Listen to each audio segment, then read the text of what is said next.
Hello friends, welcome to TrendTech Guide. Today I'll teach you how to resize an outside face table in Google Docs. So let's start. Over here I am in Google Docs. This is one of my table which I inserted from Word. Then you can see here this table is outside my frame or workspace. Now if we try to move this table by clicking here and there, we are not able to move this table inside the frame.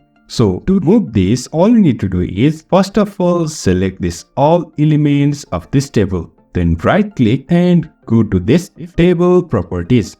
Then over here you'll find this icon on the right. Select this table and over here you'll find this left indent. You can see this is -2. You can select any positive value. For now I'll choose 2 and hit enter. You can see here my table is on the frame, but I think it is clipped on the right. I'll go with 0.5. This much is okay for me. And just cross this. So in this way we can bring back our clip table in Google Docs workspace. So if you find this helpful, don't forget to subscribe. Have a good time.